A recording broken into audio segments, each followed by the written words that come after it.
Assalamualaikum warahmatullahi wabarakatuh. A'udzu billahi minasy syaithanir rajim. Bismillahirrahmanirrahim. Alhamdulillahilladzi nahadana lihada wa ma kunna linahtadiya laula an hadanallah. Qala Allah Ta'ala fi kitabil karim. Bismillahirrahmanirrahim. La in syakartum la azidannakum wa la in kafartum adabi lasadid. Al-ayah. Qala Rasulullah sallallahu alaihi wasallam. Bismillahirrahmanirrahim. Man lam tanhahu salatuhu anil faksai wal munkar, lam tajidhu salatu illa maqtan wa bu'dan.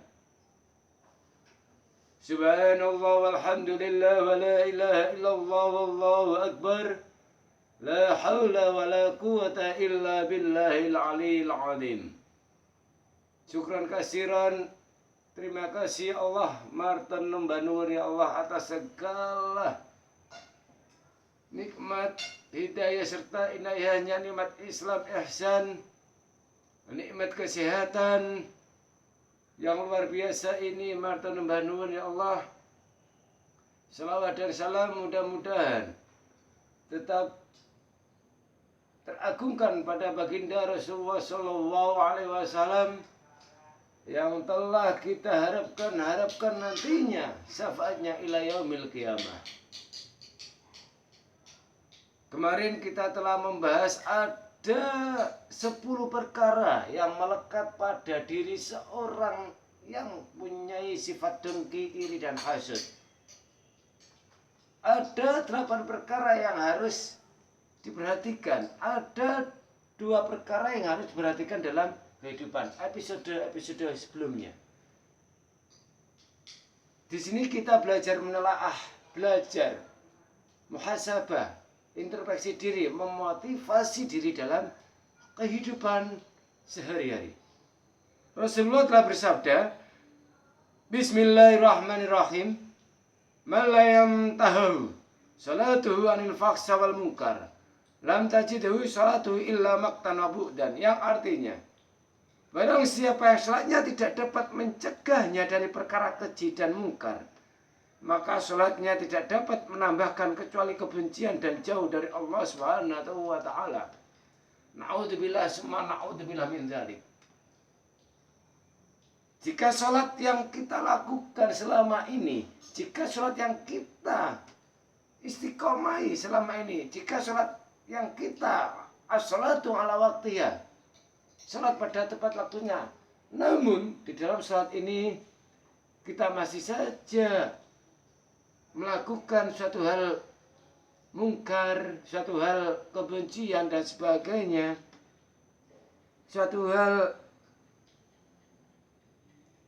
masih melakukan perkara keji dan mungkar, maka salatnya tidak dapat menambahkan kebaikan kecuali kebencian dan jauh dari Allah Subhanahu wa taala. Na'udzubillah summa na'udzubillah. Terus apa? Di dalam hal tersebut ketika kita tidak bisa mencegah dari perkara mungkar, nahi dan mungkar, ketika kita istiqomah as-salatu ala waqti, salat pada tepat waktunya, karena mungkin salat kita itu kurang khusyuk. Mungkin niat kita kurang ridhoi mardatillah. Mungkin bacaan-bacaan dalam sholat, rukun-rukun sholatnya kita kurang pas.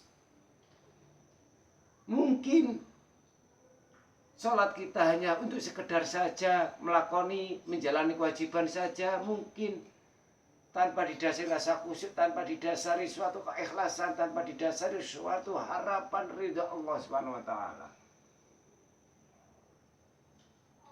Maka niat-niat inilah yang kurang baik dalam saat hanya menjalankan perintah, hanya menjalankan kewajiban saja yang tanpa didasari, kita hilangkan di dalam hati kita.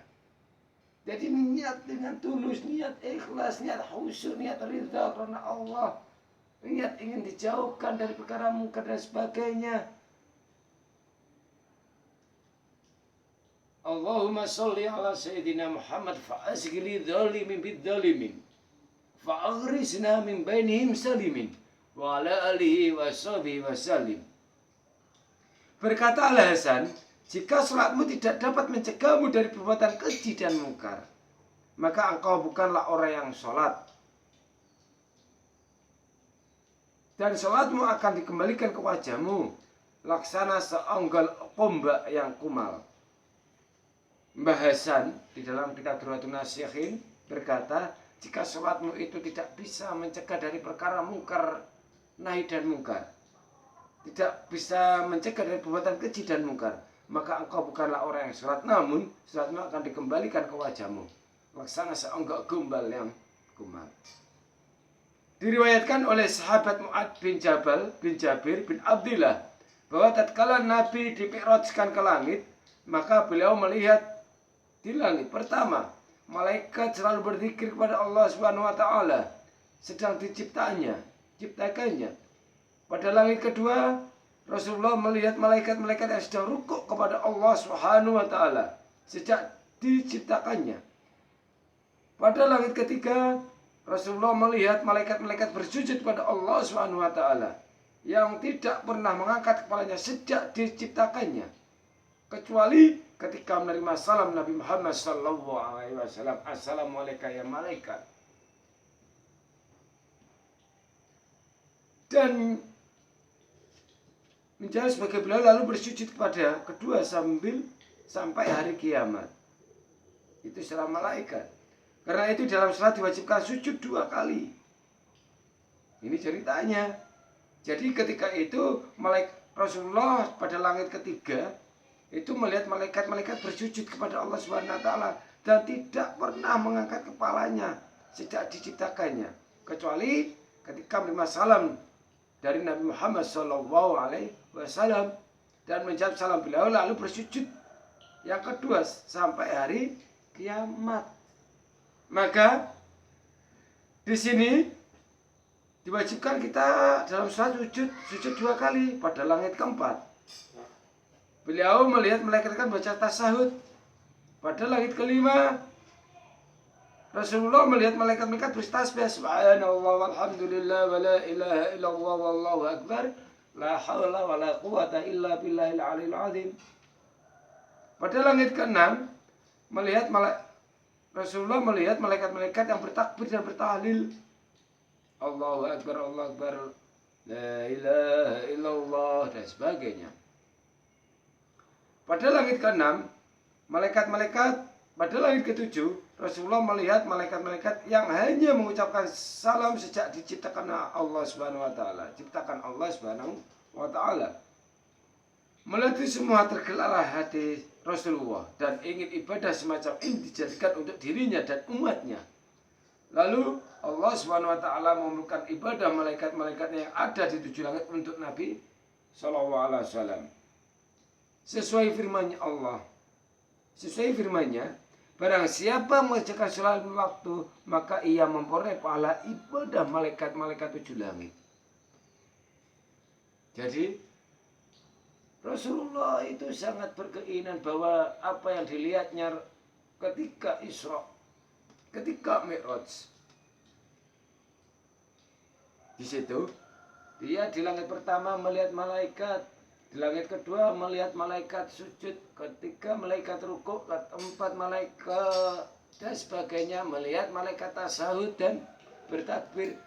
Dengan perjalanan-perjalanan itu, maka Rasulullah kepingin umatnya nanti ingin seperti ibadahnya malaikat. Seperti ibadahnya malaikat, ya bersujud, bertasbih, bertahlil, tasyahud dan sebagainya. Maka keinginan-keinginan itu dipenuhi oleh Allah Subhanahu wa taala. Dan dalam firman-Nya, barang siapa mengerjakan sholat 5 waktu, bentuknya adalah sholat 5 waktu, maka sholat 5 waktu itu seperti ibadahnya malaikat di 7 langit tersebut. Monggo, kita sudah tahu cerita ini, kita sudah tahu bahwa sholat itu adalah suatu ibadah malaikat-malaikat Allah yang dilihat Rasulullah di 7 langit tersebut. Kita lakukan sholat 5 waktu ini dengan istiqomah. Kita lakukan dengan penuh keikhlasan.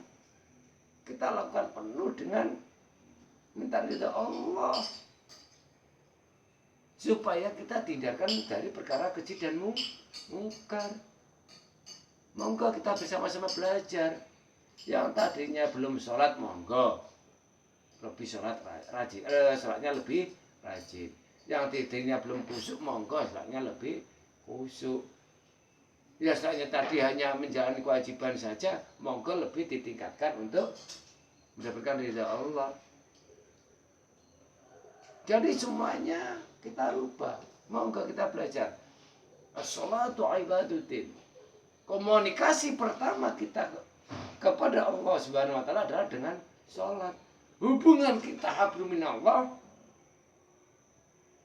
yang pertama adalah dengan sholat. Maka nantinya ketika sudah meninggal dunia di akhirat nanti yang tanya adalah bagaimana sholatnya. Ketika sholat itu sudah baik, saya yakin semua ibadah yang lain akan baik. Monggo kita belajar, kita rubah, kita lebih niat tulis pada Allah, ikhlas ridhoi ta'ala bisyafaati Rasulillah wala ala bisawab ihdinas siratal mustaqim. Wassalamualaikum warahmatullahi wabarakatuh.